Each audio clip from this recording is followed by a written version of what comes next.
Good morning, Dog Nation. I am Brandon Adams, and this is DawgNation Daily, the daily podcast for Georgia Bulldogs fans, presented today by Pella Window and Door of Georgia. What a weekend it was in Jacksonville.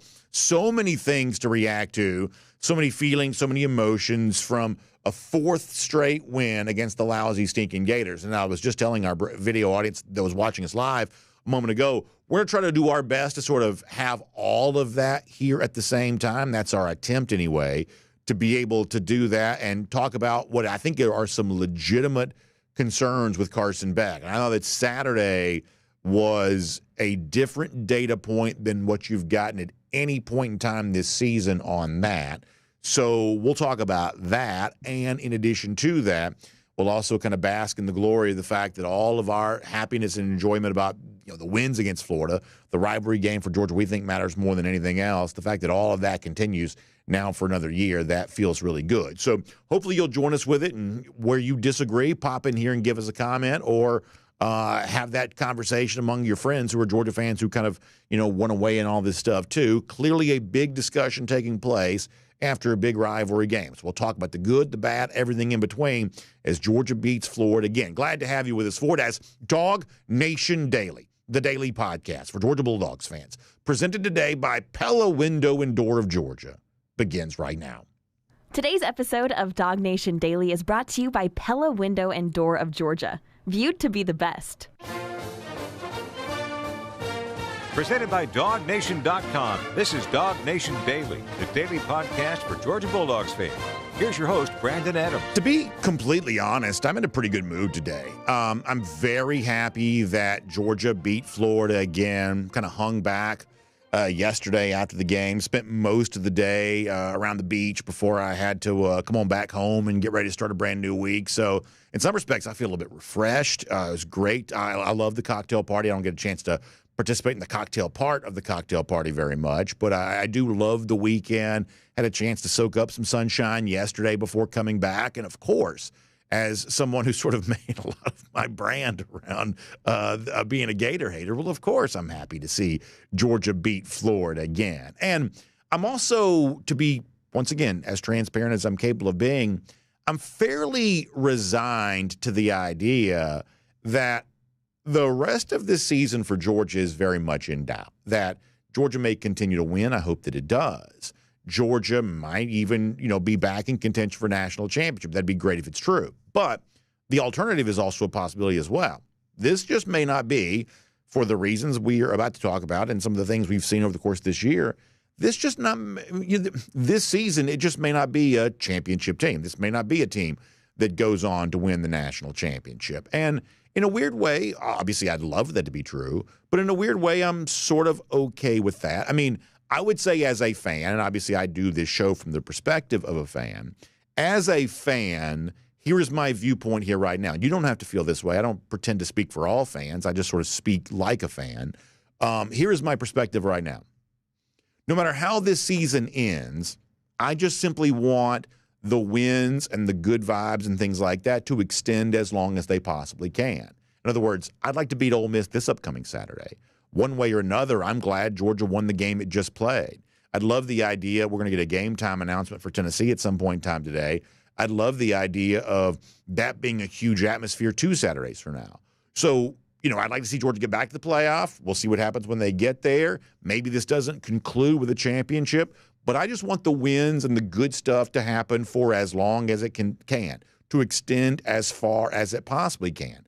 Georgia getting a win on Saturday, yeah, made me pretty happy. I spent most Saturday night, smiling about that. Yesterday, had some good feelings about all that, and I'm happy that Georgia won a game. Although my job professionally, as you kind of get into the analytical part of all of this, you put your analyst hat on here for a moment. My job is to also be honest with you, even in the midst of a Georgia win. I thought that Saturday was a day in which the overall storyline for Georgia took a little bit of a different twist. And it started moving in a different direction from where it's been before.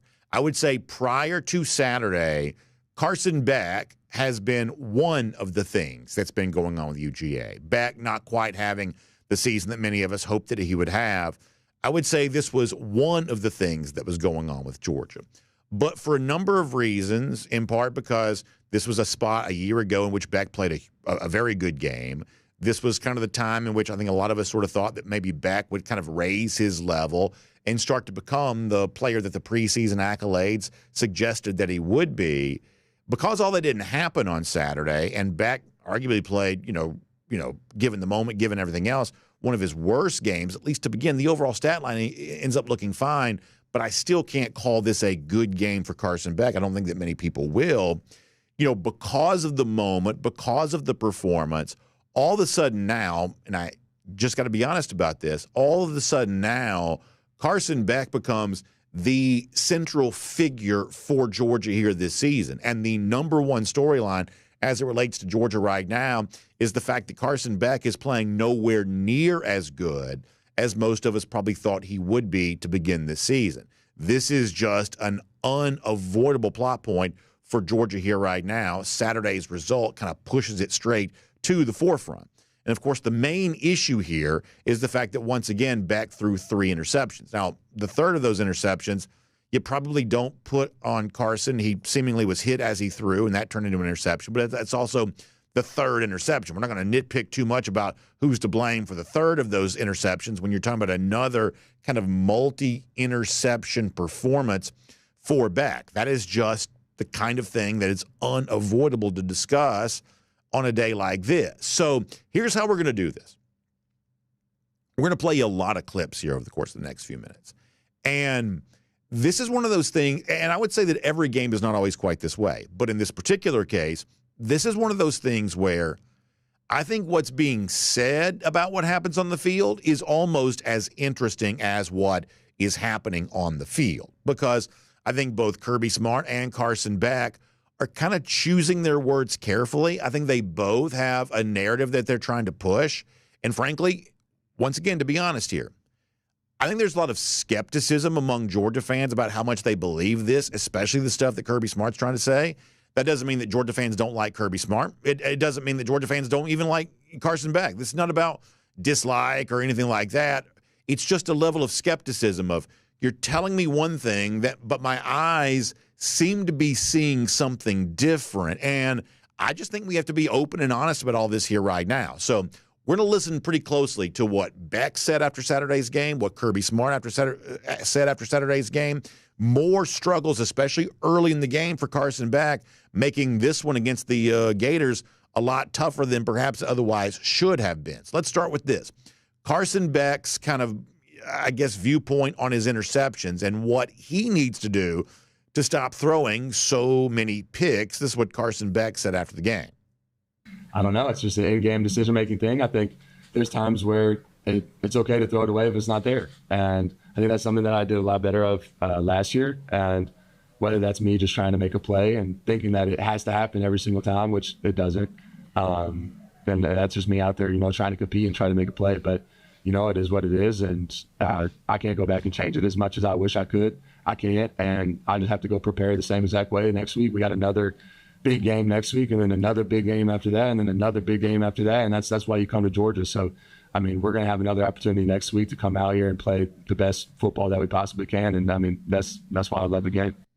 There is certainly a level to this where I have to acknowledge that I'm not smart enough to sort of like diagnose the problem necessarily.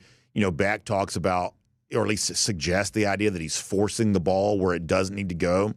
In some cases, that seems to be true, especially when interceptions on Saturday were coming on first down, where, taking an unnecessary risk really does seem, ill-advised when you have, plenty of other downs to play with. But I have to admit that just my naked eye watching the game, I don't always necessarily see that. Some of this is thrown into double coverage, of course, but it sort of seems like to me, and once again, I'm not going to pretend to be some sort of savant that I'm not, it seems to me that some of this is also a little bit of a misread of guys kind of dropping back in coverage and sometimes Beck not noticing that. And given how smart Carson Beck is and given how successful that Beck has been with this kind of stuff in the past, that's where it sort of gets weird. It's not just a guy who's, trusting his own talent and ability too much and trying to fit it in too tight of a window. Sometimes it seems like he's maybe not recognizing the fact that guys are trying to drop back into his passing lane, and at least to my eyes, it sort of looks like he's just not seeing them. And I don't know what you do about that for a guy that in the past has proven to have a great ability to do that and seemingly has a terrific knowledge of, what the typical defense is trying to do against him. It makes all of that all the more inexplicable. But on the same topic of these interceptions, Kirby Smart was also asked after the game too of, well, what do you tell Beck during all of this? We hear what you're saying to us here publicly, and we're going to get more into that here in a moment. But what is your specific message to Carson Beck when you see him turning it over as much as he is right now? Kirby talked about that on Saturday. Keep his head up. I mean, we're not throw it. Like, he throws the ball well. We think that we got a really good pass game. We got great pass pro. We got good wideouts, and we got a really good quarterback. I mean, some of the throws he makes, guys, are big-time elite throws. He just has a couple times where he threw the ball over the middle late. You can't do that. You can't turn the ball over and be a good football team. He knows that. And I don't think it's a matter of decision-making. I just think sometimes he presses there, and this is a big game to him. He's from here, and we don't win that game without Carson Beck. Okay, so here's where things get really interesting. And we're going to deal with the last part of that here in a moment about, the attempt to sort of spin this into as positive a light as possible. But here is where I think things from Saturday get really pretty noticeably interesting around the idea of, in this stadium, in his hometown, during this season, which is supposed to be so big for him, how much is Beck really, to use Smart's word, how much is he pressing? Is this an attempt to try too hard? And a lot of us, none of us for the most part know what it feels like to be an SEC quarterback. That's a life we can't really relate to at all.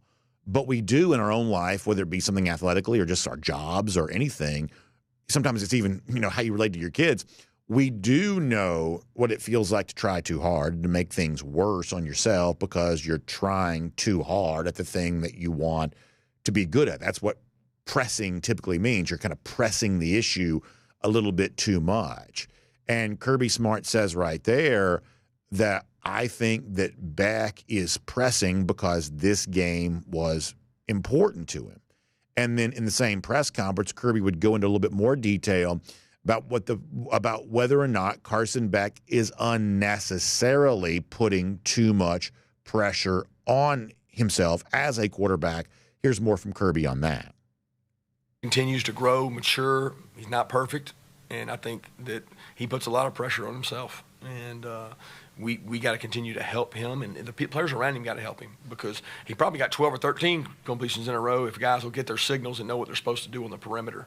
And we don't ask a lot of those wideouts, but we do ask him to execute at a high level, and they've got to help him. But he can't throw the ball late over the middle. He can't throw the ball down the sideline on a scramble, just throw it up for grabs. Those are things he can't do.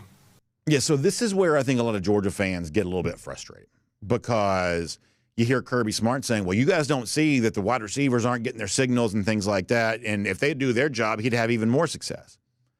A lot of Georgia fans, and I'm talking about Georgia fans who love Kirby Smart because why wouldn't a Georgia fan love Kirby Smart given all the success that he's had? A lot of Georgia fans listen in on that, and they're like, wait, we're blaming the receivers now on all of this? And this is where I think that you can't have this conversation without bringing in the elephant in the room. The fact of the matter is this is a different era for college football. And Carson Beck, we're led to believe, is very well paid from an NIL standpoint. And Carson Beck makes, we're led to believe, a lot more money playing for Georgia this year than these receivers do. So the idea that the receivers and Beck have an equal share of the responsibility for the success of the offense when they don't represent an equal share of the salary cap, so to speak, for a lot of Georgia fans, that just doesn't make any sense. Now, if I'm guessing for a few Georgia players, that might not make complete and total sense either. I'm going to give you a kind of a clunky analogy, but this is sort of what this reminds me of. You know how, like, every now and then the billionaire sports team owner will go to the city and he wants public money to build him a stadium, and he'll keep the team in the town as long as you build him the stadium. And after that, he'll make all the money on the team that comes from the stadium that got built with taxpayer dollars.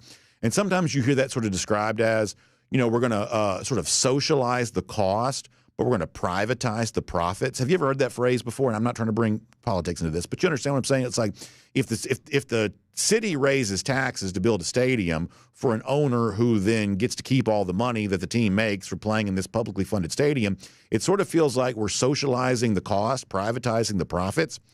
And I think there's an element of this that could also be true for Georgia football, too, for a big NIL guy like Beck. You know, I don't think we need to sort of socialize the responsibility for success while Beck privatizes the benefits of getting a chance to be the quarterback. Because, you know, well, I mean, I think he's gotten his, you know, teammates some Beats by Dre headphones or something like that. The truth is, at least assumingly, the lion's share of the NIL dollars that Beck is earning, he's keeping for himself.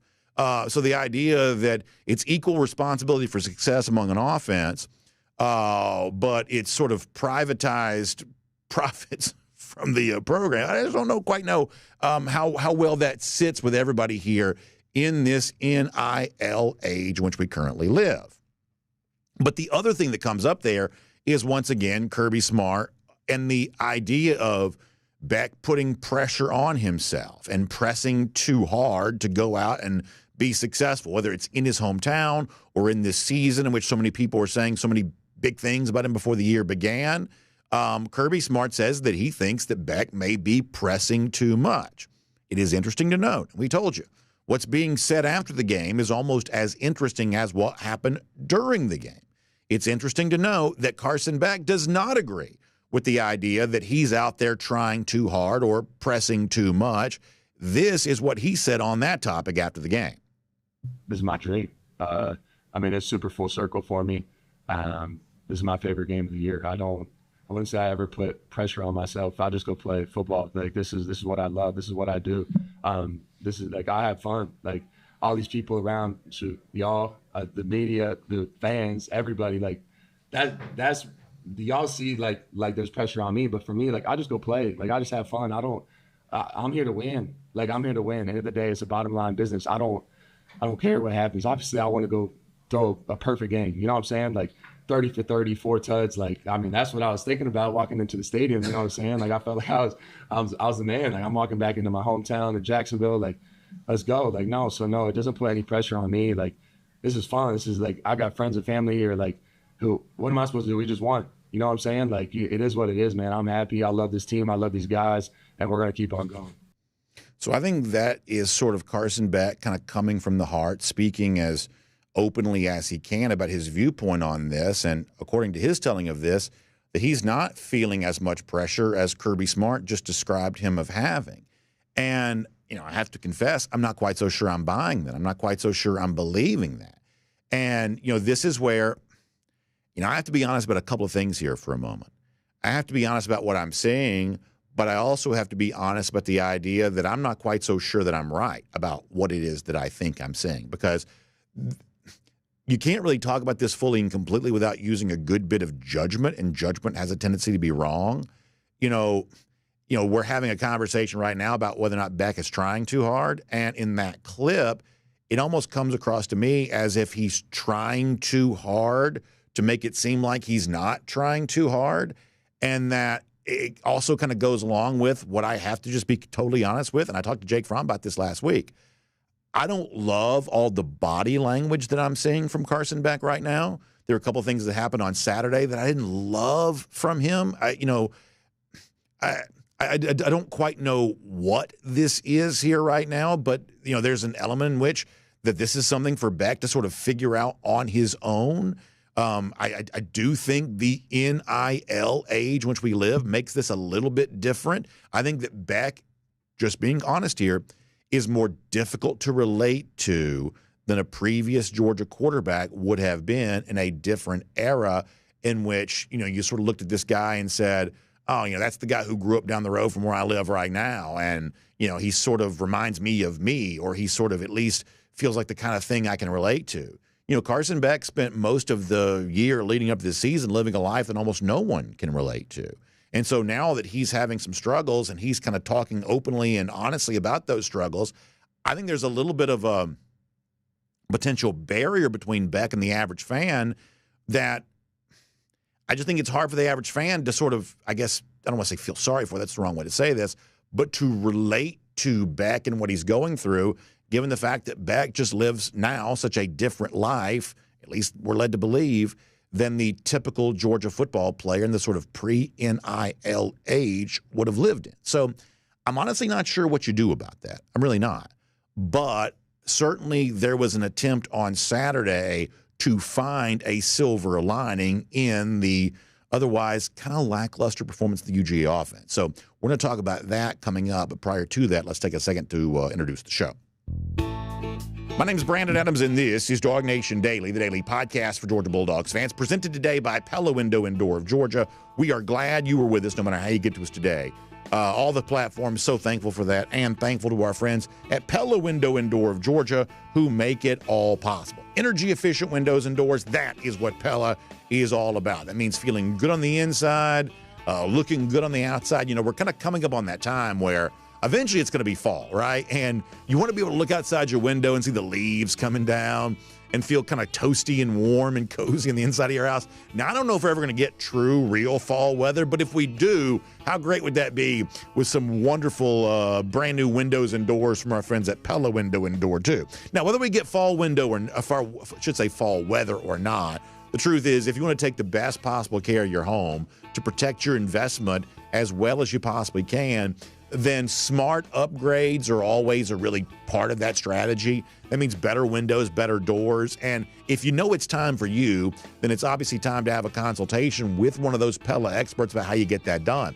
They'll stop by, they'll talk to you. It's no pressure. They just simply want to inform you about what makes the Pella product better. You can also go see them at their showroom experience center right there in Duluth. That's always a great thing to be able to do. And take advantage of great savings now, too. Between now and the end of this month, November 30th, you can get $250 off your per qualifying windows and $500 off per qualifying doors, or no payments, no interest, if paid in full within 12 months. So a lot of great savings, a lot of opportunities for you here. Give them a call, 678-638-1429. That's 678-638-1429. Or you can hit them on the website, PellaGA.com/DawgNation. PellaGA.com/DawgNation. Pella Window and Door of Georgia, going beyond.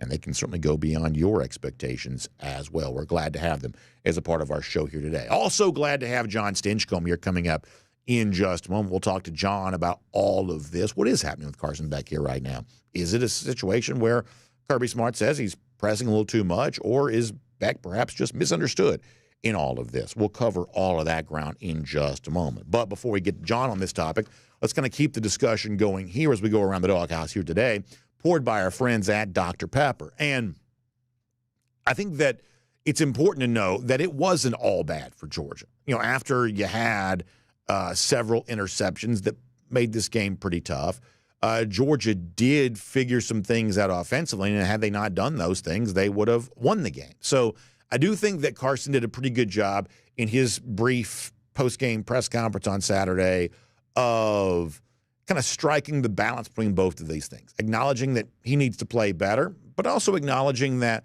hey, when the offense really had to, it was able to do some things, and perhaps the interceptions may be the only thing holding this Georgia offense back right now. This is Carson again. Yeah, I mean, it'd be stupid to say like that I'm not frustrated. Like, obviously, like I have emotions as much as like sometimes it might not seem like I do. No, like I get frustrated and I'm mad. But for me and what I can do to help better the team and be the best for the team that I can be is to move on and throw it in the trash, throw it away, leave it in the past. There's nothing I can go do.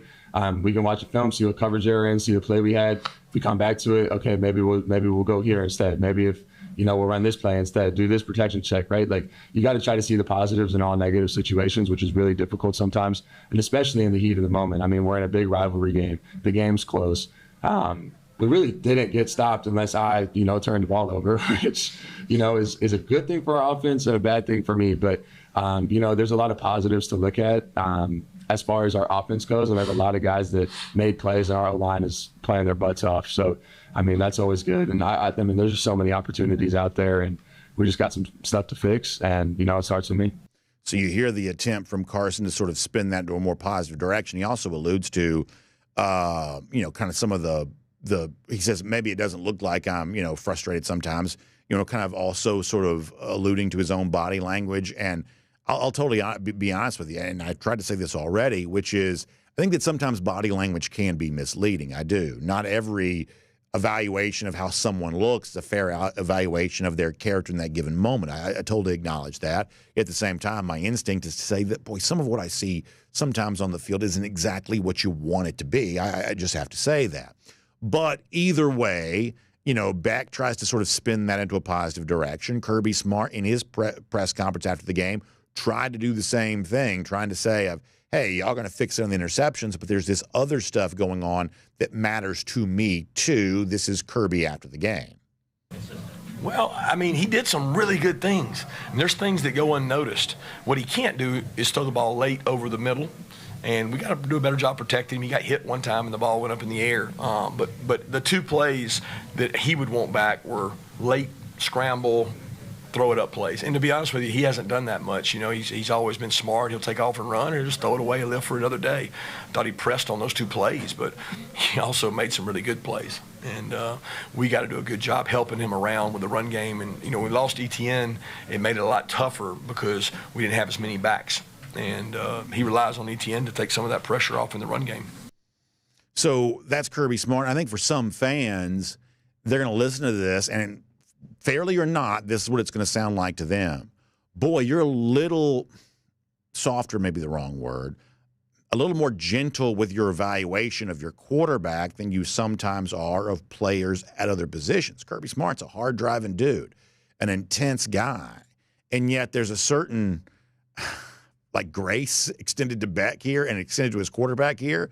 It's perhaps a little bit different than some of the grace that gets extended to players at other positions. You can't help but notice whether that's true or not. That's the skepticism that I think some fans have about the way in which the quarterback topic is being talked about here right now. But Smart would not be done with all of that. Also, near the very end of his press conference on Saturday, really making it be known that in the midst of a day in which most of would say, not a successful outing for Carson Beck, there were still some very good moments for Carson. Here's one more from Kirby Smart talking about that. He steps up, he sees a blitz, he puts everybody on the right protection, he takes the shot clock down to 1 second and puts us in the right route and throws a great ball and stands in a pocket now that there ain't many people with that many people pressuring going to stand in that pocket that long and trust his protection and fire that ball. And I know, a lot of guys on Sunday that don't do as much checking as he does and puts us in the right play. And that was the difference in the game to get it to Arian. And then we still had to finish the drive, and he did a great job against Max Blitz to score the touchdown with Dom. So here's the thing where I think there's going to be a little bit of a divide between how Georgia fans view this and how Kirby Smart right there says he's viewing it. Smart would tell you, when it comes to how you read a defense and how you stand there in the pocket and give the play time to develop, that Carson Beck does that better than some NFL quarterbacks do. But I think we would also say, well, based on what we've been led to believe from NIL standpoint, Carson Beck also makes more money than some NFL quarterbacks do. That Carson's right now at Georgia being paid like an NFL quarterback, playing against defenses that have some players that won't ever play in the NFL. That, this idea of, boy, you're getting an NFL-level guy playing for Georgia, but you're also having to allegedly pay full freight for that. That's why the vibe around this with Carson right now is just different than it would have been at any point in time in any previous era for Georgia football. Fairly or not, the presence of NIL, what we think we know about NIL, changes the way about how the average Georgia fan views a guy like Carson. That is just, I believe, an unavoidable fact. And I'm not quite so sure what you do about that, but it does probably isolate Carson a little bit, kind of putting him onto an island just alone among himself to sort of figure all of this out in a way that before it would have been like, hey, man, the whole team's going to rally together. Like the clip we played on Friday of Nolan Smith saying, man, this is my guy. This is a blue-collar dude. Talking about Stetson Bennett. I'm going to back this guy whether the media likes him or not. For whatever reason, you're not quite hearing that coming out of Georgia right now. Now, maybe you will, but you're not really quite hearing that right now, and that, I would say, silence is somewhat noticeable. So to me, this is the rest of the season for UGA. The story of Carson Beck and everything that's happening here in the modern age in which we live, it's either a happy ending or a cautionary tale. And I think it's up to Carson to decide which of those two things becomes most true. The good news is there is plenty of time left, plenty of football left for him to show his best.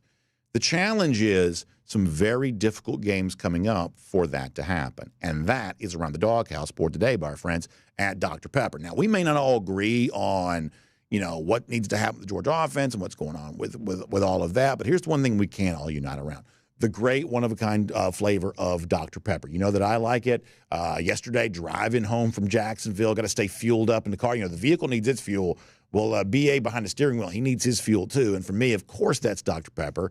Every couple hundred miles, you got to stop, and got to make sure you get some Dr. Pepper to make sure I stay rolling down the road safely, like I'm supposed to be able to do. I love the flavor of the ice cold Dr. Pepper, and I think that you will too. So as you're getting ready for another big Georgia game coming up here this weekend, get stocked up. Go by your local Kroger or wherever you're doing your grocery shopping, and enjoy some Dr. Pepper, whether it's the strawberries and cream, or if you're like me, you like the diet Dr. Pepper, the Dr. Pepper Zero Sugar, whichever version you want, get some going for a great weekend coming up, because college football and Dr. Pepper, it's a Pepper thing. And, of course, we're glad to have Dr. Pepper as a part of Around the Doghouse here today. All right, so that's my opinion, for the good or the bad, about what is going on with Georgia. But how about a guy that kind of knows what it's like to, block for a great quarterback and be a part of very successful programs, and someone who sort of sees this from the perspective of a former player.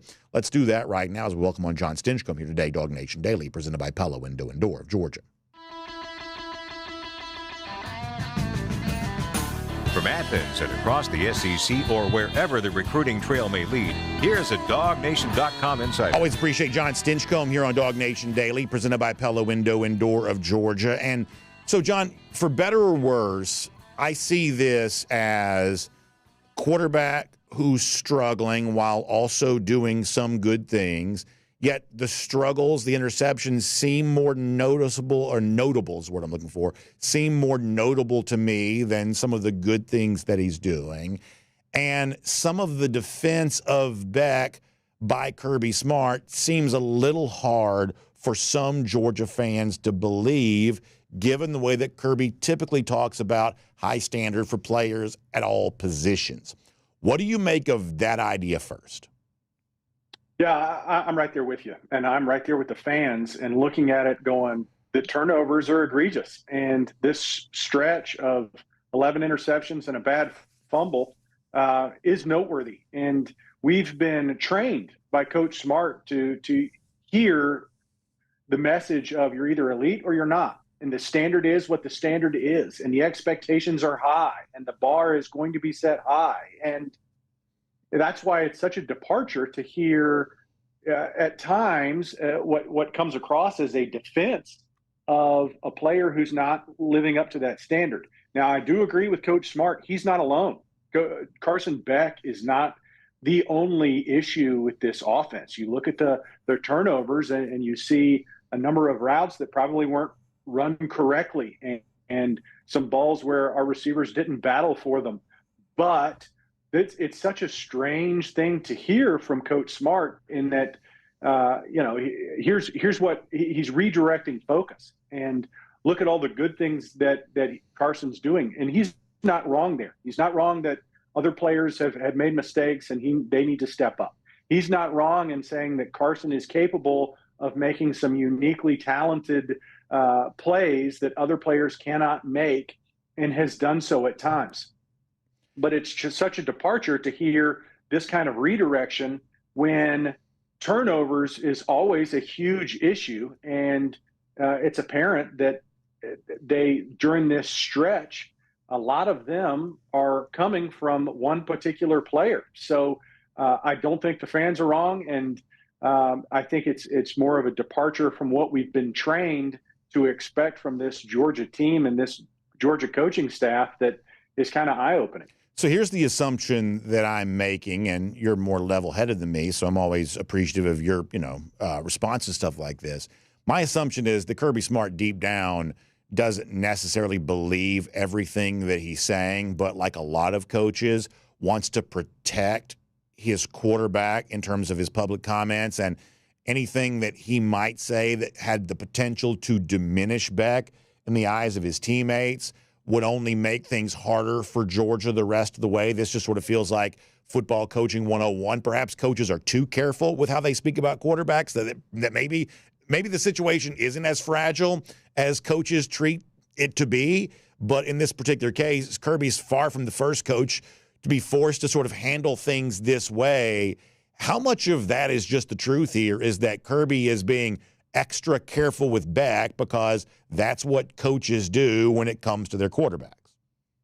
Yeah, I don't know if it's care. I don't know if it's protecting Carson. I do know that coaches are very aware as to what message that's going out is also going in. It's going into that locker room. The players are aware more of what the coaches say than what the media is saying, and they're aware of that. I mean, how many players are on X, the platform formerly known as Twitter, not Sure. the drug, and aware of what's being said. So it's anytime there's coaches that are going to speak, whether it's after a game or during the week, players are going to be aware of it, and they're going to hear the message that is coming from in-house, if you will, more so and louder than what's being said about them from the outside looking in. So I do think Coach Smart is very aware of not only what Carson is hearing from the outside or what's being projected, but also the rest of the team. And let's commend the fact that despite this, I think, almost historic run for Georgia, at least in this Kirby Smart era of turnovers, they're still able to win games and overcome some serious adversity. Now, they had to rally against Alabama and came up short, but what Coach Smart has done is pretty historic just in general. But he is very aware of the message that's being heard in his locker room, and we are not privy to what's being said behind closed doors. I don't know what Coach Bobo and those conversations are with the quarterbacks and that offensive group is from day to day, nor to the entire team. So there is no doubt that he is very cognizant of the fact that what's being projected, how he responds to these games and these turnovers is being heard within that locker room. So the one thing that I think that I get asked a lot in our comment sections, but also just from people in life, that doesn't come up in like official channels at all is, why not give Gunnar Stockton a chance? If Carson's struggling that way, why not give Gunnar his shot? And my response to that is always this, and you can tell me your thoughts on this too, that if Gunnar was a player capable right now, and I say this as someone who's a very big Gunnar Stockton fan. I think that Gunnar in 2025 could be a really good starting quarterback for Georgia. I have a lot of stock, so to speak, purchased on Gunnar Stockton. I like him as a quarterback. But even as a pro Gunnar guy, that if Stockton was right now someone who could play at a similar level to Carson Beck, we would be hearing that. We would have been hearing that. Good news almost always leaks out of the Georgia program. And when there's silence on any given topic, that is perhaps meaningful too. And I would say in terms of the other quarterbacks around Georgia right now, there was some positive chatter about Gunnar when it came out of, fall camp, things like that. But in terms of being, boy, this guy, he may even be better than Carson Beck, there was silence on that topic, which to me is somewhat meaningful. So the reason why Georgia does, even if Beck perhaps had thrown a fourth pick on Saturday, the reason why Georgia, I don't think, is having any discussion, certainly publicly, about trying something different, seeing if a different guy could get a spark, is because of the absence of chatter about the other quarterbacks at Georgia right now. Do you think that's fair? Yeah, I think it's the same line of thinking as when Stetson was quarterback. And folks were like, oh, Lee, there were times where they're begging to see Carson because they didn't like that's part of the fans' nature, is when things don't go well, maybe there's another guy who can do better. And I'm sure Gunnar is developing. I'm sure he's going to be great when his time comes. But I think that's also part of the message that Coach Smart is projecting is right now Carson is our guy, and we are going to rally behind him. When the time comes, we'll turn the page and tell you how great Gunnar Stockton is, and we'll be able to show you that. But right now, what gives Georgia the very best opportunity to win and be successful? The coaching staff, who works with this team on a daily basis, I will add, and remind fans, those that we don't get to be in those meetings. We don't get to see practice. We don't get to see the development of all the quarterbacks and where they're at. They feel confident. Carson Beck, despite the fact that these turnovers keep occurring, provides the best opportunity for this offense. I know this.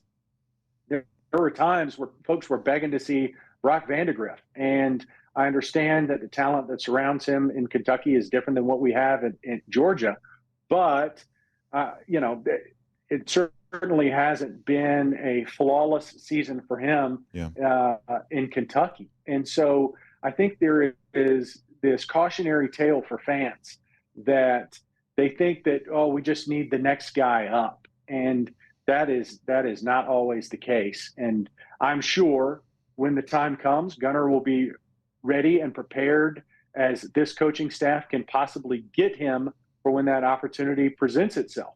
But right now, even based on what's coming from Coach Smart and really the entire team, they feel confident that Carson still provides that best opportunity for Georgia to win every Saturday.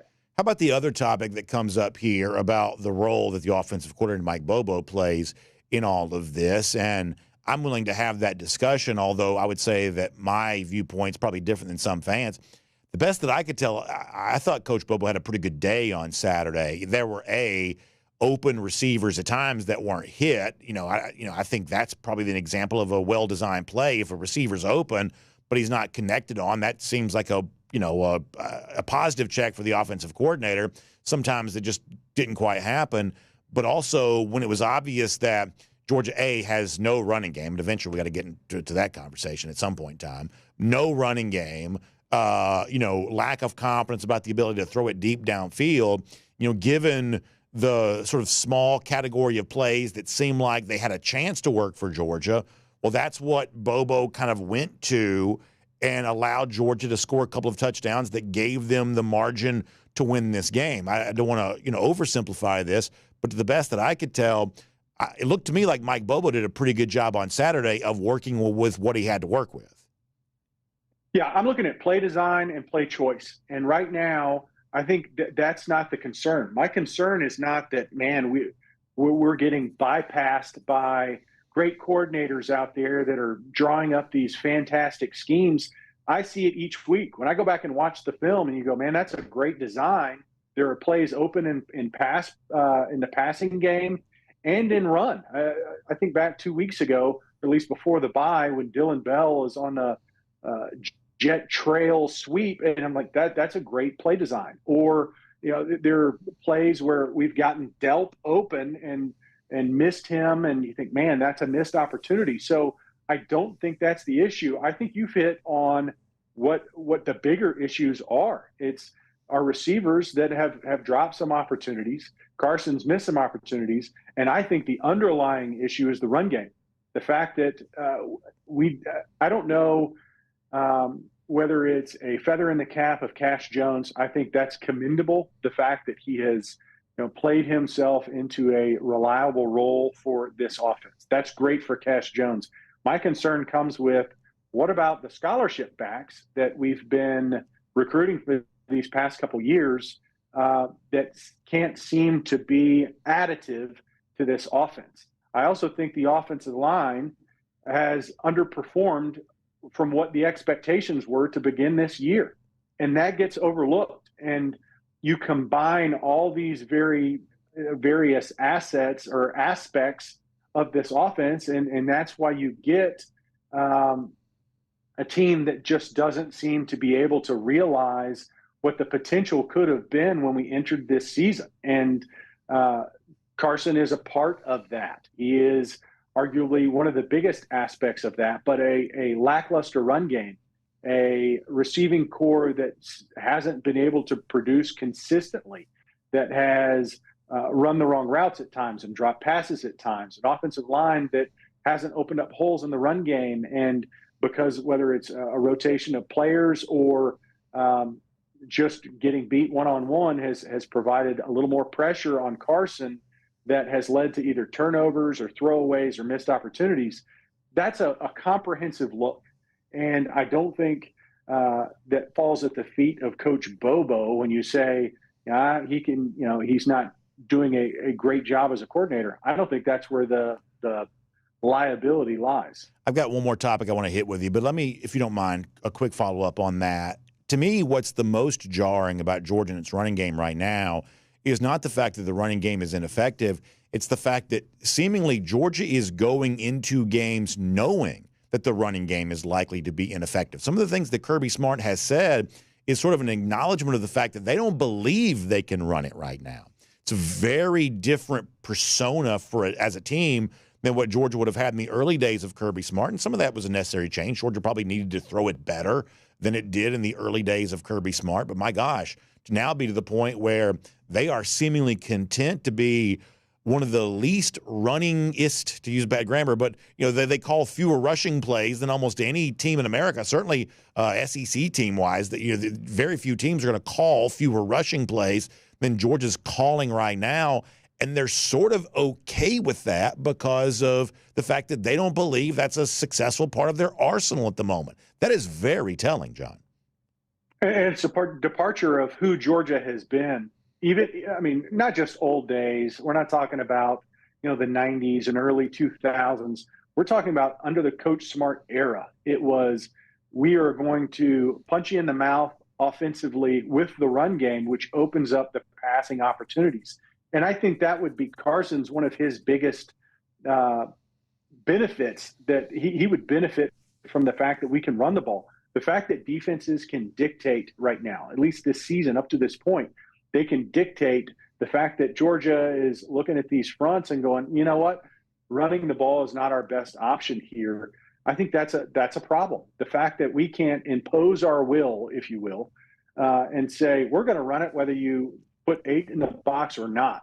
We trust our receivers, our tight ends to come in and pick up that extra player and create those holes, I think is one of the bigger challenges that Georgia faces, that we are not able to dictate what gets called. And we see that play out in the fact that we don't get to run the ball a bunch. And it's being determined by the fronts and the looks that the defenses are giving us. And we don't have the offensive firepower right now to say, I don't care what you line up in, we're still going to punch you in the mouth and it's going to be effective. I think we've seen fits and spurts, and at times, the run game gets moving.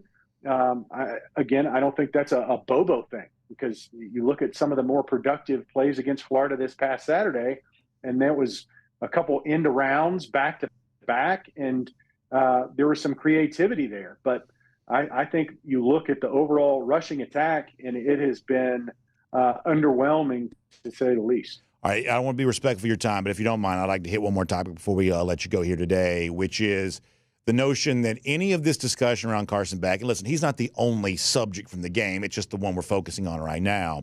I do believe it's the biggest topic around Georgia football at the moment, but any conversation around Beck has to acknowledge the elephant in the room, which is college football is way different than it was even a couple of years ago, and that when Georgia had a starting quarterback from Blackshear, Georgia, who sort of came out of nowhere, that was a figure that the average Georgia fan felt like he could relate to. And now as Beck, goes through these struggles, in a way he sort of goes through these alone, because the best that I can tell, the average fan no longer feels like he can relate to the Georgia starting quarterback. He is being allegedly, we're led to believe, paid like he's already in the NFL, and certainly enjoying the spoils of victory before the actual victories have taken place. And I think for a lot of people, that puts a little bit of a firewall between them and one of their guys. This doesn't feel like the hometown guy anymore. The guy that is just like me, grew up down the road from me. That there is just a little bit of a difference between this quarterback and his, current struggle and sort of typical Georgia players, when people see, Beck perhaps feeling too much pressure and perhaps, making some mistakes out there, instead of we're all coming together, we're going to figure this out together, there's this sense of looking at him and saying, well, you better figure this out because that's what you're being paid to do. That almost seems a little too harsh, but John, to me, as I observe, that's a little bit of the mood that's out there right now. Is that unfair in your mind? No, and that's where we are. You got to take the good with the bad, right? And right now, the players, the athletic departments across the country are adjusting to the fact that players are going to get paid. That's the good side for them. The bad side comes with the expectations. If you're going to get paid like a professional, and they are, then the expectations are you're going to perform like a professional, and you're going to respond to adversity like a professional. So if you say, well, these are just college athletes, that's like saying a Lamborghini is just a car. And a Lamborghini is not just a car. That's not the norm, right? Flying on a private jet is not the norm. It's not the same as going on Delta or Spirit Airlines. So the perception from the outside looking in has changed. And to ignore that, I think, is grossly ignorant. And to think that the expectations wouldn't change as well is just not accurate. And so has the bar been raised? Has the perception from the outside looking in changed? Yes, it has. And Carson's not alone in that. I think, just inside Georgia's locker room, the same can be said for Malachi Starks. It is not personal. It's not like, oh, I don't like this guy, or, I'm wishing ill will. But it is the fact that, there is a perception change. There is a professionalism and an expectation that comes with that when players get paid, especially when you're talking mid-level, seven-figure, I hate to use the word salary, but the more and more, that's what it is. And part of him coming back, admittedly, was the fact that there is an NIL package that allows him to get compensated in a way that justifies, hey, I can still play college football instead of professional football. Well, you're getting paid like a professional, and that's where the expectations are, that you are going to perform at that level.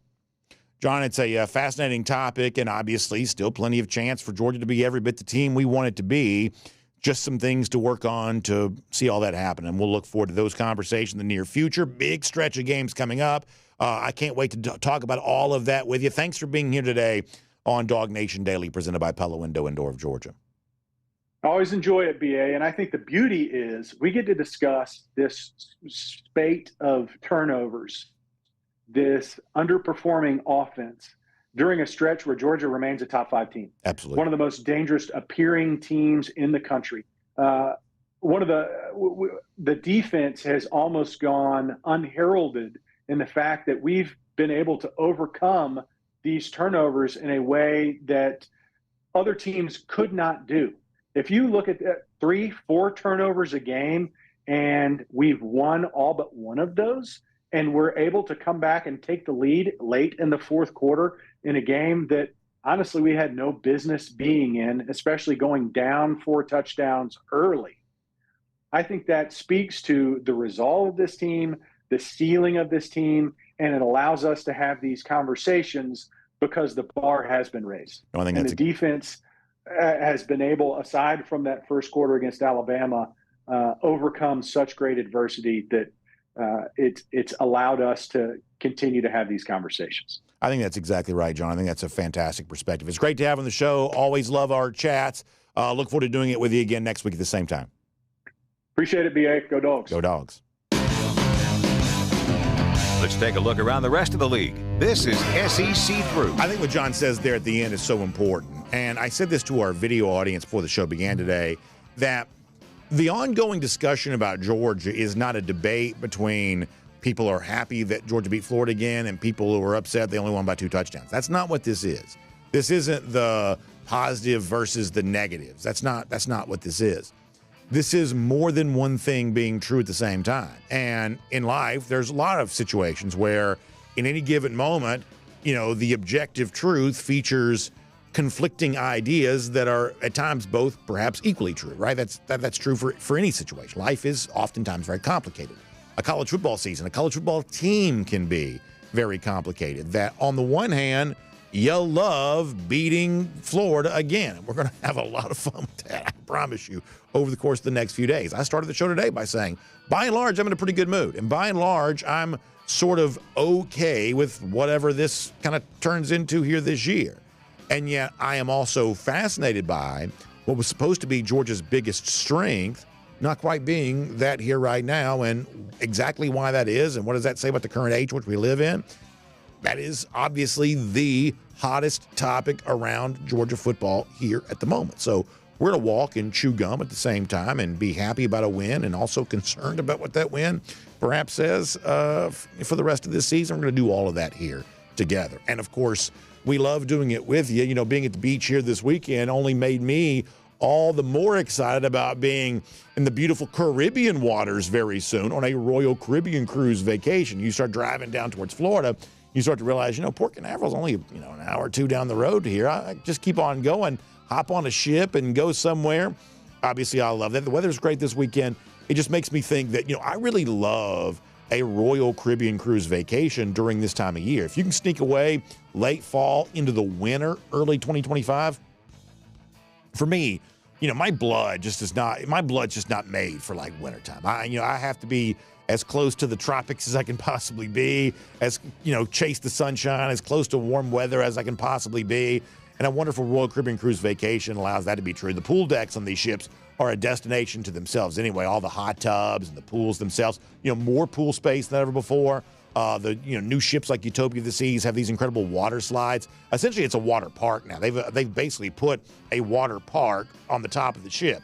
Plus, you got the Lime and Coconut Bar. You've got the View Bar that kind of overlooks the ocean. It's like a rooftop bar that's kind of overlooking the expanse of the Caribbean waters. Just such an amazing experience. Absolutely fantastic. So I want you to call Jessica Slater. Give her a call. 770-718-9147. That's 770-718-9147. You can also email her, jslater@dreamvacations.com. You can get ready for a wonderful Royal Caribbean cruise vacation, including our DawgNation cruise in April. But the point is, you don't have to wait till April to enjoy. You don't have to wait till April to enjoy a great one there for that. So make sure you check that out here today. As we get ready to go cruise around the SEC, let me ask my friends back there, Kaylee and Jay, do we have breaking news on the Georgia-Tennessee game time? Did I see that correctly? All right, check on that and see if you can give that to me. I'm getting some chatter about that, but I can't quite see what that is. So that's supposed to come out here today. We will see, what that is. And if so, we'll give it to you here in a couple of seconds, although a lot of you will get those notifications even before I do. The point is, let's go cruise around the SEC here for a moment. And let's talk about the big result from Saturday night in the SEC. And we did call this. We saw it coming. We've been kind of warning you, be careful about these teams trying to do it like for the third week in a row. Tough road game, emotional home game, that only the very best teams in the country are going to play great 3 weeks in a row. Conversely, only the worst teams in the country are going to play bad 3 weeks in a row. That there is something about that third week that just sort of truth be told moment where you've either been playing above your head or below your level, that it all just sort of comes to light at a certain point. And so A&M, good football team, Mike Elko doing a good job there. Not likely, we thought, to go on the road to Columbia, hostile environment against a very good defense, and be able to keep the same level going as what allowed them to beat LSU and has kind of put them on quite a winning streak to begin SEC play. And this was definitely a come-back-to-earth moment for these Aggies. Interesting that, if I have this correct, Marcel Reed played the entire time at quarterback for A&M, so that's a coach in Mike Elko seemingly content to kind of let it be known that right now the guy that was the backup, we think he's the better guy here. So whatever we talk about lost confidence in quarterback, that Elko seems willing to endure that right now when it comes to his situation there. But A&M now comes back to earth. And we warned this, that for the people who kind of think there was going to be this glut of 7-1 teams in the league or 6-2 teams in the league, history would suggest there's just more losses coming. And that by the time you get down to it, there's not going to be this crazy tiebreaker scenario. There could be. There's a possibility there could be.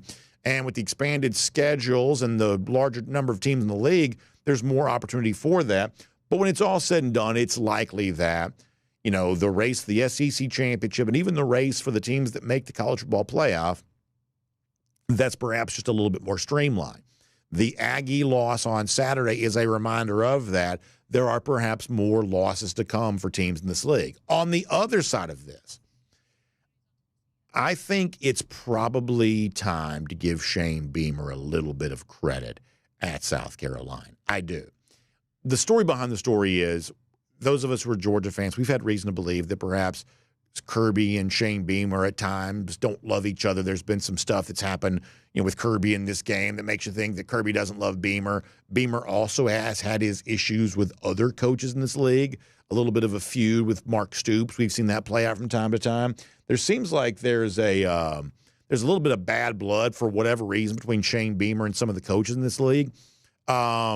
And at times, it seems like of the sort of up-and-coming coaches that, perhaps Beamer doesn't get mentioned as frequently as some guys do.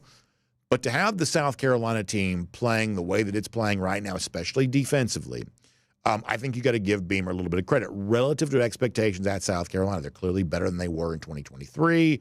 When you keep this in mind with the success they had in 2022, beating Tennessee, for instance, beating Clemson at the end of that season, but Shane Beamer, relative to expectations at South Carolina, is actually doing a pretty good job there. And there are a lot of teams in the SEC right now that are a far easier out than the Gamecocks would be. This is a really tough defense, and they obviously have a really fun home environment there. There are some pretty good things happening at South Carolina. The trick is hard to take the next step from here, to become like like say what Ole Miss is right now, the team that can become a true playoff type contender. Hard to ever do that at South Carolina, but they're going to make a bowl this year. They're winning some games that give their fans some opportunities to celebrate. I think that Shane Beamer is doing an underrated job at South Carolina, and I think he deserves some credit for that. Now, it's also interesting to point out that Georgia's opponent for next week, this upcoming Saturday, Ole Miss, what a statement they make against Arkansas. Now, there is a part of me that wants to say nobody's better at doing good things that don't matter than Lane Kiffin is at Ole Miss. Like piling up 60 points against Arkansas is the most inconsequential result imaginable. This is an Arkansas team that nobody thinks is all that good necessarily. Yes, Sam Pittman's had some success against Lane Kiffin, but what is Kiffin doing, keeping Jackson Dart in this game so late, trying to push it up and seemingly trying to run it up? Like Sam Pittman is the coach you want to run it up against? Like there's a part of me that wants to just sort of wave off this whole thing, but as a Georgia fan, you don't really have the luxury of doing that because, admittedly, this is a tough road spot for Georgia next week. And given the struggles that Georgia's having with its own quarterback right now, the fact that Ole Miss just scored 60 makes this a pretty dangerous game. And if you thought, well, if they lose again for a third time, maybe they tap out and quit on the season, and maybe all these transfers start looking around and thinking about their NFL paycheck or something like that, there's no real team bond to hold everybody together. Well, now Ole Miss probably plays well enough against Arkansas that's a hot atmosphere at Vaught Hemingway this week. My first time going. I'm interested to see it, but that's probably a hot atmosphere. That's probably an Ole Miss team that's fired up. You probably get the best of the Rebels on Saturday, and it's a real challenge for Georgia. So I want to kind of dismiss the running up the score against Arkansas as sort of a Bush League gesture by a coach whose big wins always seem to come in games that don't really matter. But honestly, with Georgia looming on Saturday, you probably got to hold off and not say that because right now I'm guessing that Kiffin probably thinks he can beat Georgia and get what would be his first truly significant win at Ole Miss. Georgia better be careful. The result against Arkansas is certainly eye-opening. I'll mention one more here. Ole Miss beating Penn State. Look, there are some games that are just easy to pick. They're not all easy to pick, but there are some games that just are. Penn State is just simply not capable of winning a game of this magnitude. They're just not. And I think the future of James Franklin gets called into question here because the die is cast. They are just not winning these types of games here right now. It is just not going to happen. And as we said, people kind of wanted to sort of create the same narrative around Ryan Day. We're no fan of Ryan Day, of course. We've, acknowledged that many times. But the difference between Day, who's had his struggles in big games, and Franklin and his struggles against big games is the teams that beat Ryan Day typically are truly good teams. These are Michigan teams that either make the playoff or win a national championship. This is a Georgia team that won a national championship. This is an Alabama team that won a national championship. Like the wins for against Ryan Day, the top 5 teams that beat him are usually real top 5 teams. Penn State's obviously a total pretender at that level. They just don't have the same heft as a program. They just don't. So this could be seen coming a mile away. Ohio State will now be given credit for a big win, but it can't be a truly big win if the team you beat is simply not capable of getting it done, and James Franklin's just not capable of getting it done. Everything about Penn State sort of looks like a big-time program. The fans, the hype prior to a game, but these results just replicate themselves so frequently that at a certain point in time, you've got to acknowledge what you're seeing right there in front of you. It will make that cruising around the SEC, courtesy of Royal Caribbean. Now, let me give you a couple shouts out before we get ready to go here. First of all, don't forget Friday night, big TV night coming up with our friends at Score Atlanta on the Peachtree Sports Network. There's no high school football game for us on Friday because of the weirdness of the schedule. They sort of built in the extra week. It's sort of a catch-up week for those who kind of lost a game at some point during the season, but it's also the week before the state playoffs begin next weekend. So we're going to preview that on TV on Friday. It's from 8 until 11 p.m. It's Craig Sager Jr., it's Najee Wilkins, it's the entire Score Atlanta staff, and some fun and special surprises too, breaking down the GHSA football brackets, looking at each of the classifications there. Seedings will be determined live on air. Rusty Manziel, I'm sure, will be out with his whiteboard, sort of filling stuff in and getting things to go on that. Also guest appearances, some coaches popping on. I'm sure our good friend Kaylee Manziel may be a part of this in some form or fashion. That's always great. It's going to be broadcast live, of course, Peachtree Sports Network, streamed with the Atlanta News First app, YouTube TV, Zeem, the NFHS Network. All of this from 8 until 11 p.m. on Friday. Peachtree Sports Network previewing the state playoffs as the brackets are coming together live on the air there on Friday night. Also, don't forget this, ongoing right now, our ultimate getaway to Daytona Beach. Someone's going to have a chance to win their way to a wonderful vacation to Daytona Beach. This is always a lot of fun. It's a 2-night stay at the Hilton Daytona Beach Oceanfront Resort, one of my favorite properties down there. Long-time fixture in the Daytona skyline is that Daytona Hilton. Love Daytona. I have for a long time. You know, my family went to Daytona forever, right? The first time I was ever on an airplane when I was a baby, not old enough to remember it, but was to fly to Daytona Beach. So we've been going to Daytona Beach in my family for as long as I can remember. And Daytona's got some great stuff for you, including for someone a chance to win your way to Daytona Beach.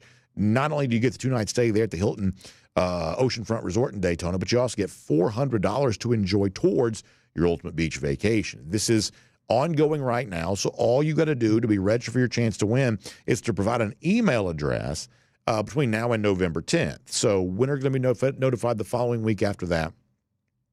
Simply go to DawgNation.com/contest for more on this. That's DawgNation.com/contest for more on this. Good luck. Try your hand at winning this here today.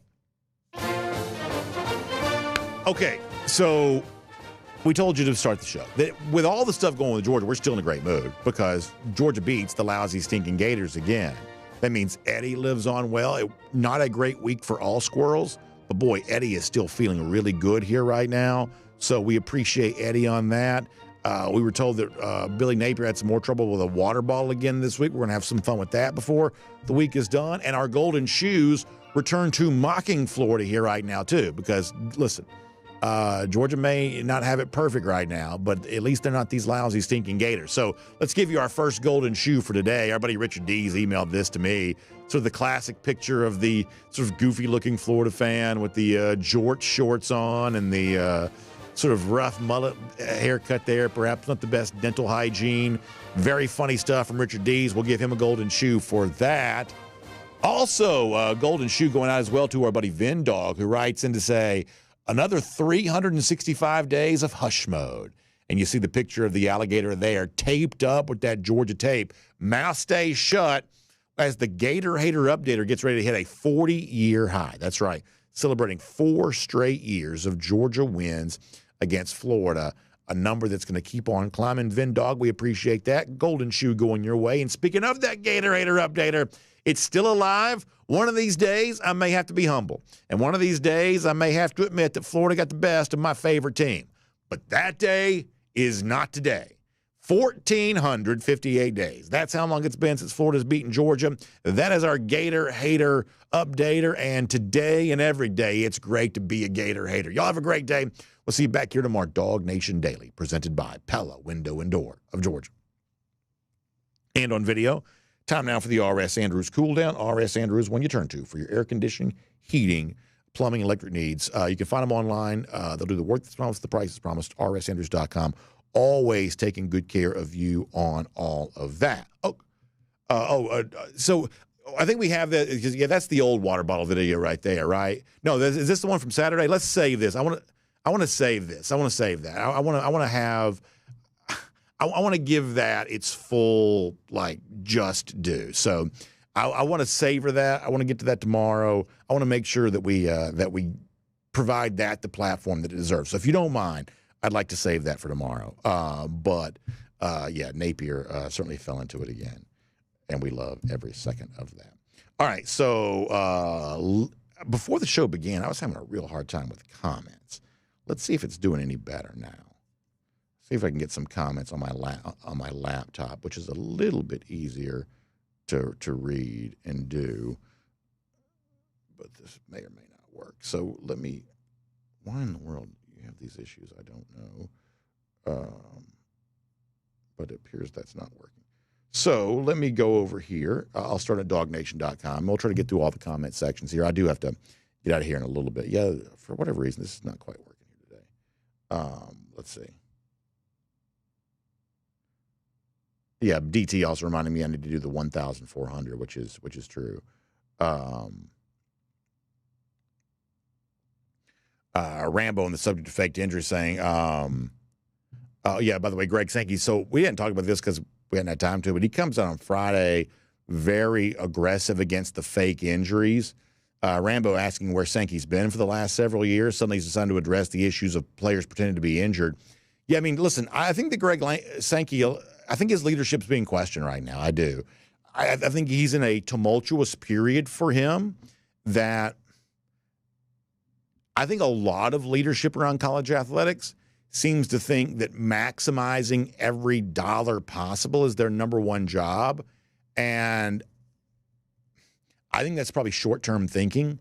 Like the way that Greg Sankey led during the pandemic when the imposed chaos was kind of thrust upon all of us, but certainly college football. I thought that Sankey led very well through that. I thought he led courageously. I think that he really charted a path forward to having a season when almost no one, it's not even strong enough to say no one thought we could. Many didn't want to. The Big Ten presidents clearly did not want to have a season. And they only played after they were dragged kicking and screaming into it. Obviously, it was the right decision. Sankey led well during all of that. I got to tell you, for me, it's personally demoralizing to see Sankey now cooperating with the league that would have done irreparable damage to the sport less than 5 years ago. Like, that to me is it's a little bit demoralizing. And, Sankey has now brought in this, larger league. There isn't consensus interests in this league anymore. You have a lot of programs that have just different perspectives on life. Some teams just want to be bowl eligible. Some teams want championships. Some teams want, to make as much money as they possibly can, and realistically they have a chance to do that. And all of a sudden now Greg Sankey has got to lead with just some very different outlooks among his various member institutions. And I do believe his ability to lead under those circumstances is going to be questioned.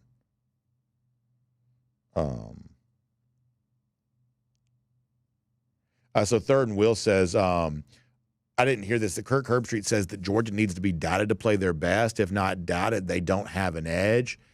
I mean, there is an element of to which that seems true, right? I think there's an element to which that seems true.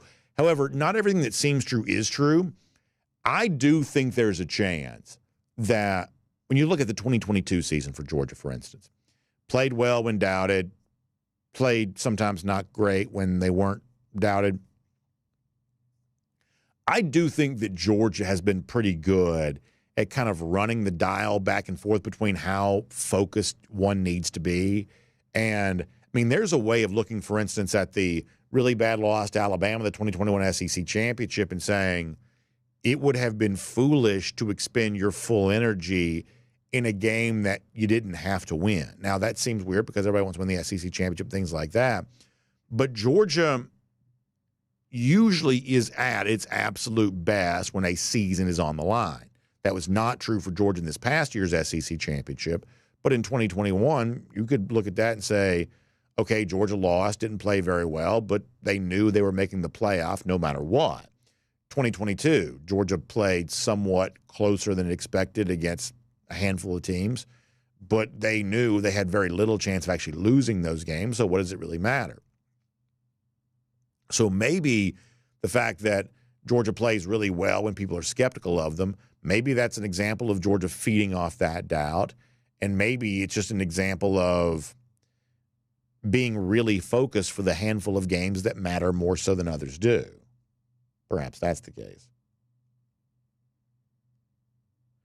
Yard Dog says in the it just means more category, I found myself watching more of Vandy versus, as he calls them, the Cal College than Ohio State and Penn State. Yeah, I understand where you're coming from. Fascinating, right? We said this going into the game. Like, what had Auburn done to be deserving of being a touchdown favorite against Vanderbilt? That's insane. We called that from the word go, that there's no way Auburn should be this big of a favorite against Vanderbilt, or perhaps against anybody, but certainly not Vanderbilt. And the game was never in doubt at all.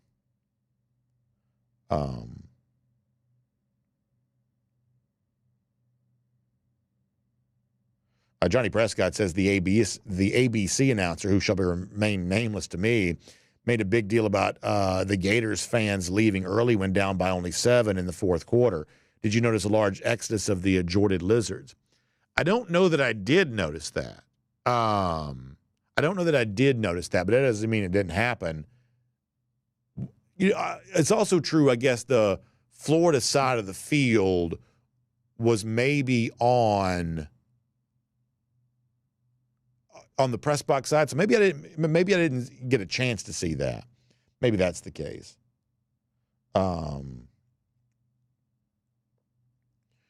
Let's see what else. Let me go over to YouTube for a moment. Pull up some comments over here. Going off my phone today. All right, on YouTube. GG May Eakin says that Bainbridge finally got a win the last game of the season. Even though the team was 2-7, a win is a win. Yeah, listen, high school football, it's always great to get a win. Great for the players in those games. Spencer Clark says Ole Miss is good, but their depth is going to get tested. Lane knows it. Go Dogs. Yeah, that's probably true. I would still expect Georgia to win on Saturday, but certainly when you see the result against Arkansas, it definitely gives you a little bit of a different feeling about the game. Jonathan Aaron says, I've started thinking about Carson Beck, kind of like Josh Allen. He says we're going to get 200 or 300 yards passing, but also get 2 or 3 interceptions in each game. Yeah, I guess that's the case. But I don't, as I said before, I don't know that I see now I don't really know what Josh Allen's, turnover issue is related to. I know that's been a kind of a hot topic. I see people talking about it, but I'm not watching the NFL closely enough to know. In the case of Beck, as I said before, it's a little bit to, say, are you looking at this because, it's Beck trying trying to force the ball in, a little too much of a gunslinger mentality, throwing it into harm's way too carelessly, or just simply misreading the defense? The best that I can tell is it seems like, to a certain extent, he's just sort of misreading the defense.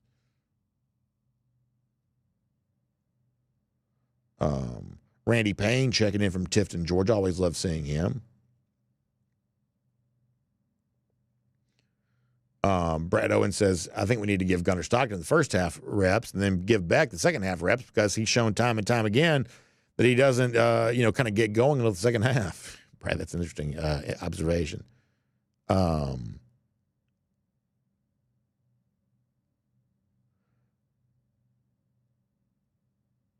Jalen Jackson says, I need everyone to stop blaming Beck's play on pass catchers who aren't here anymore. Not having Bowers and McConkey is not an excuse to continuously throw the ball into double coverage. So here's also what I'll say about that. If you want to have the conversation that Georgia would be better off with receivers like McConkey and Bowers than in an NIL age, maybe that's what you should pay for. See, I mean, at a certain point, whether Georgia wins the national championship this year or not, the offseason question going into 2025 is, especially with more money coming into the sport with the revenue sharing and things like that, how do you want to allocate your salary dollars? Do you want to put a lot of eggs into the quarterback basket? It seems like that's what Georgia's done here this year. They've put a lot of money into having the best quarterback in the sport, which was what they thought they had. And if you give him millions, which it seems like they probably have, the most outlandish claims, I've never bought that when it comes to Beck's NIL figure, but there's no doubt it's seven figures. I mean, it is. And, and by seven figures, I don't mean 1 million. I mean, it's probably, $2 or $3 million. That if you're giving that much money to one position, listen, there is nobody out there that's operating on an unlimited NIL budget. That maybe you'd be better off with a $1 million quarterback and a couple of $1 million pass catchers. That as opposed to, let's say it's $3 million, right? Just sake of conversation. That you gave $3 million to Beck. Well, if you want great receivers, then maybe you give a couple of million to guys like that, because in this day and age, you can get them, out of the transfer portal, you can get them in recruiting, you can get them wherever. And maybe a lesser quarterback would be better if he had better receivers. But what you can't do is give all of this money to Beck, theoretically, and then say, well, he can't be great because he doesn't have the kind of receivers that he had a year ago. Listen, we can either sort of spread the dollars out somewhat evenly and have a more equal roster, or we can give a bunch of dollars to one guy. But if you give a bunch of dollars to one guy, it's his responsibility to raise the fortunes of the players around him. As I said during the show, you can't socialize the responsibility while privatizing the rewards. You just don't get to do that. So I sort of agree with Jalen on that, in other words.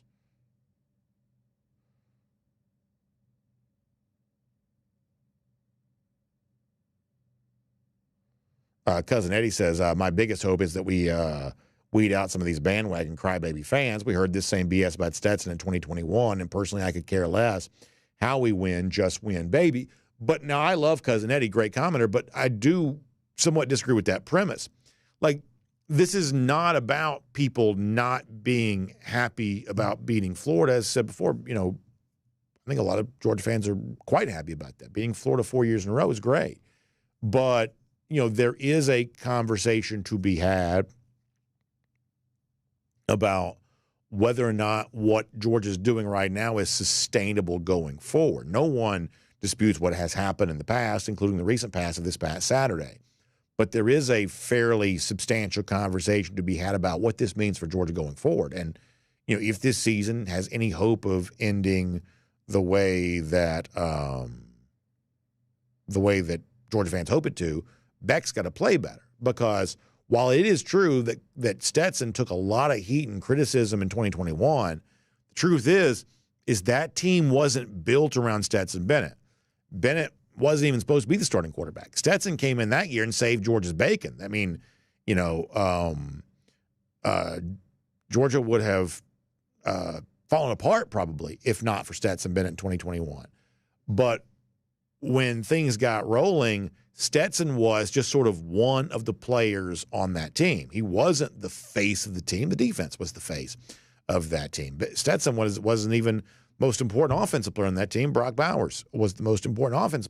At that time in 2021, Stetson was just one of the 11 guys on the field. Now, by 2022, he was becoming a Heisman finalist and things like that.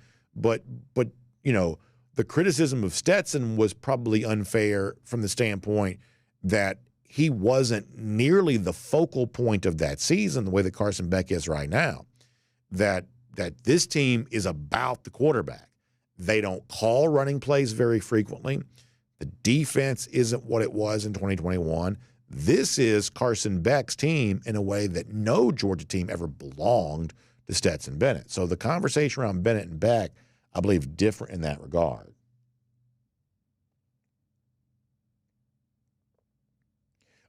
So myth of is it Jules, how you say this, says, thanks for taking a picture with my son before the game. I'm very happy to do that. Man, I love seeing Georgia fans before the game. That's such a fun thing to do. I really, really enjoy that, especially cocktail party. Everybody's always happy and excited. I love all of that. I really do.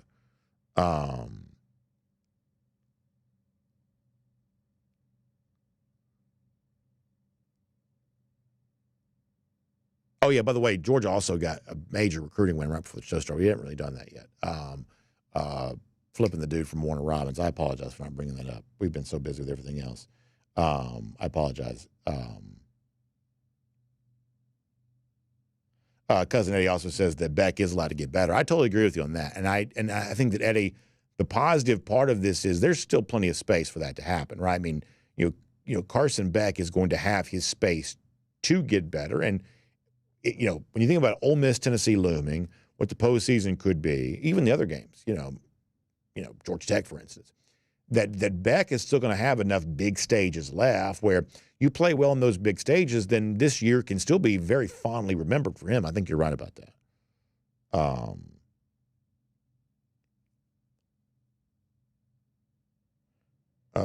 Let me see what else. Let me try to go to Facebook here for a moment and see what people are doing over there.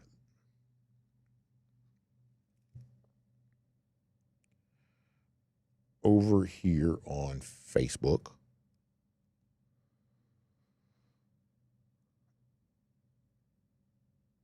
William Camacho says our seniors went out and made it 4 years in a row, which is so hard to do in every rivalry game. Yeah, I mean, it really is a significant accomplishment to beat Florida as frequently as Georgia has.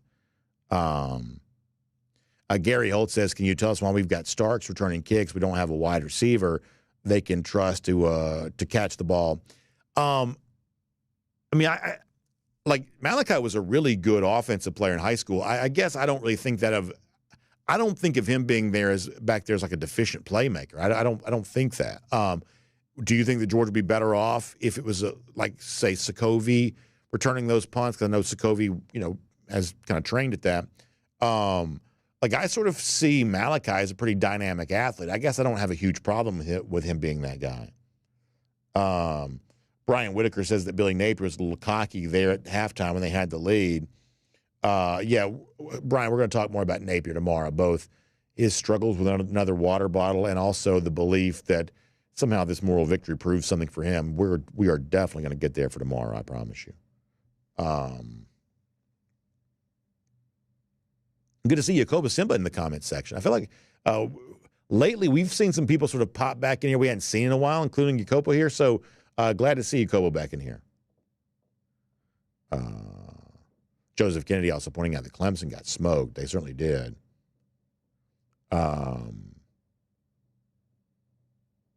Eric Ray and a few people have mentioned this, what happened during the stands on Saturday.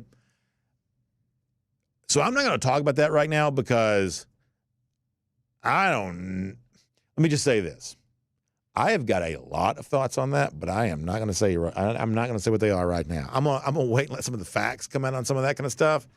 But I have got a lot of thoughts on a lot of that. But I'm going to choose to keep those to myself here right now to let the facts kind of come out. I just want to be really careful about that. But a few people have brought this up. Definitely noticeable.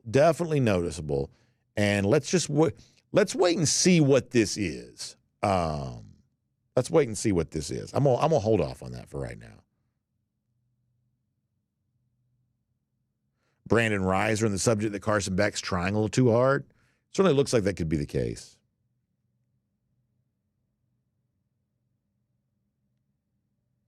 Charles Winslet says, with all these helpful coaching points, if Kirby reads each and every one, we can't go wrong. And I get that. I mean, listen, the one thing I always try to say on this show is that I don't come close to believing that I know even 1/1000th of what Kirby Smart knows about football. I've never pretend to.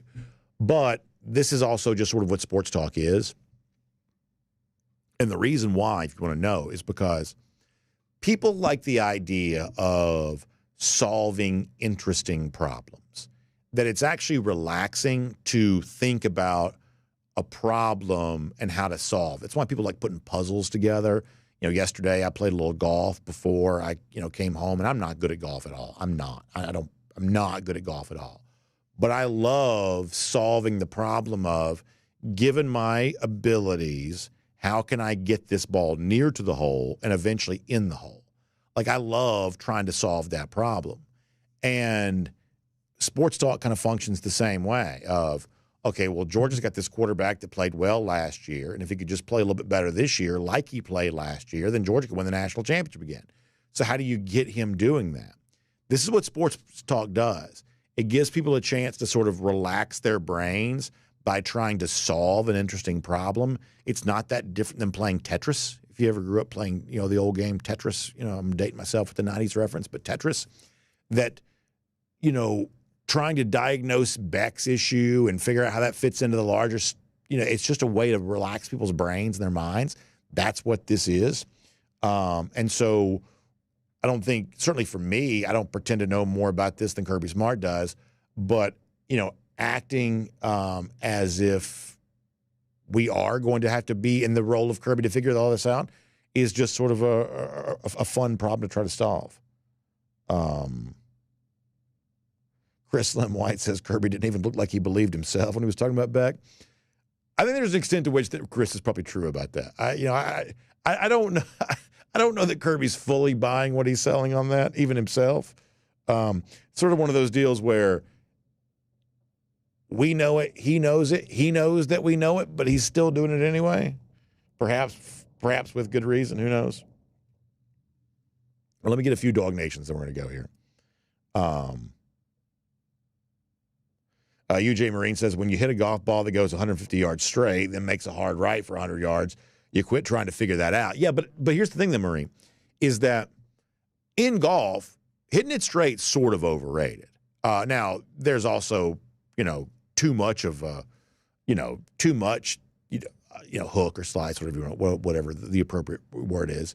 But hitting it straight's overrated. And once again, that's also part of the interesting problem, which is like, okay, given my ball flight, what do I need to do to get it over here? Like, that's relaxing, especially if you don't put too much pressure on yourself. And honestly, listen, sometimes even given my meager ability level, I still probably put too much pressure on myself to be better than I have any real right to expect to be. But once again, even with, this sort of weird ball flight, figuring out a way to make that work for you is sort of part of the job sometimes too.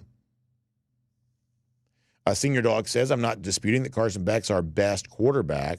I just don't think it would kill him to watch a series or two if he continues to throw picks. I'm glad he didn't throw a fourth interception. I do think it would have been interesting had he thrown a fourth interception. I do. I don't know that quarterbacks are as fragile as coaches treat them. But Kirby's not the only coach who treats his quarterback as if he has a fragile ego. Fragile psyche, better word.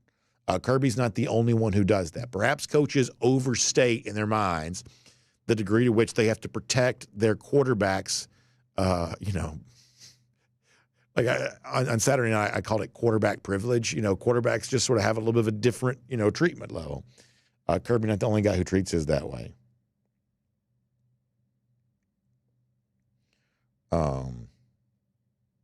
UGA Marine says, go ride a motorcycle. That's more relaxing than golf. See, as a Marine, you're obviously a lot more comfortable with sort of thrill seeking than I probably am, but I do get that. But you're probably a lot more comfortable with that than I would be. Yeah, some folks on Anthony Evans, who apparently dealing with a hamstring issue, it sounds like. Savannah Bryan says Kirby's in a no-win situation. Supporting Beck or blaming him either way, the media and fans are going to rash.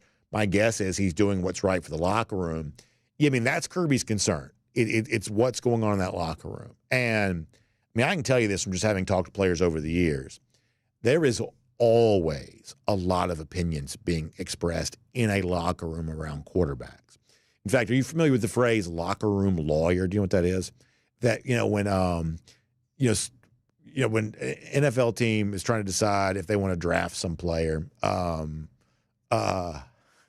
go to the coaching staff from this college team and be like, hey, do we want this guy? And one of the knocks that you can sometimes give to a player is so-and-so is considered to be a locker room lawyer, which means that in the ongoing discussion in the locker room of what's happening with the team, this is the guy who's sort of always stirring it up and always sort of pitting this against that and, kind of just creating unnecessary drama, is that locker rooms always have varying degrees of opinion about what's happening on the field. And if Georgia is like most teams, and I won't pretend to know that it is, if Georgia is like most teams, on an 85-man roster of scholarship players and 100 and whatever players total, keep in mind that the majority of players at any given moment are probably not happy. I mean, if we're just being honest here, if Georgia is like most college football teams, the majority of players, typically speaking, are not happy. No one thinks they're playing as much as they should be. The guys who are playing the most don't think they're getting enough touches. And when you have a little bit of I'm not quite so sure, this coaching staff is doing right by me, it's easy to sort of gravitate to something else and sort of use that as a talking point to kind of further your ongoing feud with them about how you're being used. That's just the way football is. This is why coaching is a very hard job. Is because at any given moment, you're trying to sort of lead and kind of corral a bunch of players who just the law of large numbers would suggest a decent number of them are disgruntled. So we don't see that part of it because we don't even see the guys' faces. What we see on TV, what we see in the stadium are dudes with helmets on. It's easy to forget because you don't see their faces. It's easy to forget they are human beings. But the coaches do not have the luxury of ever thinking about these dudes as anything other than human beings. So managing the potential rifts, and I'm not saying this is true for Georgia. I'm saying this is true for most college football teams. Managing potential rifts, keeping so-and-so happy, being aware that so-and-so is disgruntled and he's trying to convince other people to be disgruntled with him. That's what football is. It's just what it is. Very different than the other sports. There's just such a large number of guys within a locker room. There are always going to be factions within that locker room. And managing that is the job of a coach. And so quarterback is going to be the focal point for the locker room the same way it's going to be the focal point for everything else. And that, for better or worse, is why the coach treats all this stuff as carefully as he does. And anybody who's ever been around a team will acknowledge that.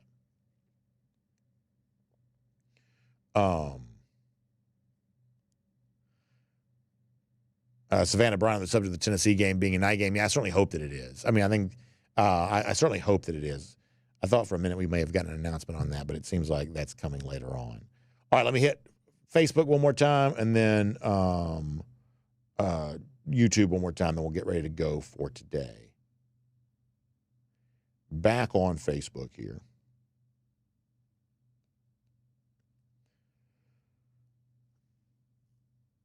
Michael Walter says, given our current offensive weapons, Beck's the best option that we have.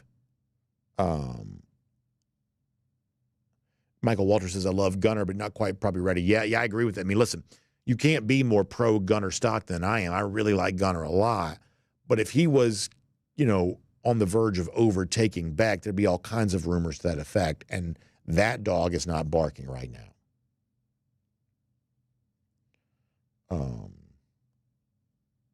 John Shaw says 101 wins for Kirby, and Kirby we trust. I get that.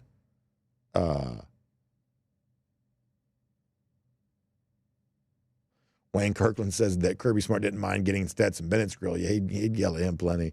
Different guys are different. Different guys are just different.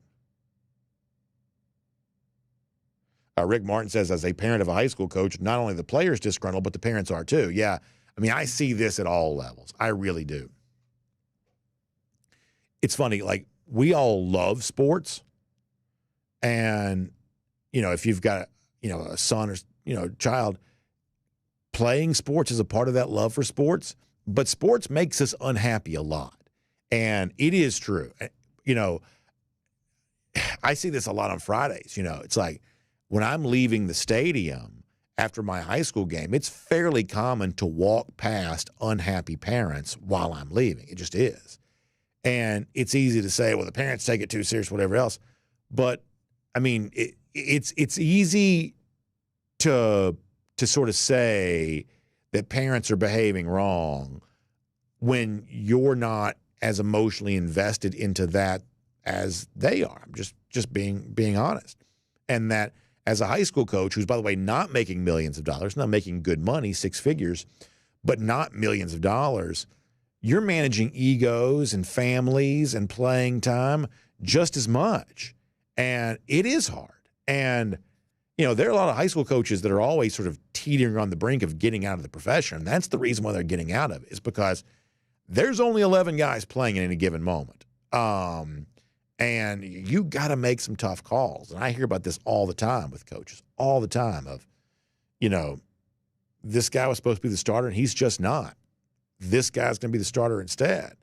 And, I mean, honestly, like, you know, I've been like a youth level coach. You get that same kind of thing sometimes going on at like the youth level too. I mean, it's just like, you get a lot of that going on at the youth level. It's just, it is like, you got to really want to be a coach because there are no easy calls as a coach. They're just not. Kent Holcomb says the locker room requires more coaching than the field does at times. It is the case. And like Kirby does not talk about this kind of stuff. He just doesn't do it. But if you could ever really get in with him about how he manages people, and listen, he may or may not be managing Carson Beck well, right? You know, your mileage may vary on how you view that. But by and large, why does Kirby have 101 wins? Because he manages people very, very well. He just does. He motivates them. He, what's the word I'm looking for? He kind of mitigates potential trouble. The way this team came together in 2020 was a disaster. There was imposed chaos in about 1,000 different directions. And Kirby just managed it. And Georgia came through that better as an organization than they were before. Like the managing people part, Kirby's really very good at. He'll never tell you his secret sauce on that. He either doesn't think about it or doesn't want you to know, doesn't want to put the spotlight back on himself. He'll never talk about it. But if you could ever, like, that's a book I would read. You know, how Kirby leads men, how he manages people. That's a book I would read. But I don't think Kirby's got any interest in discussing that.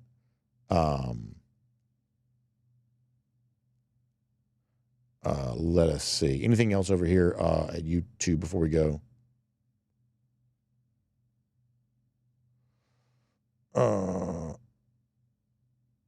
Anything else?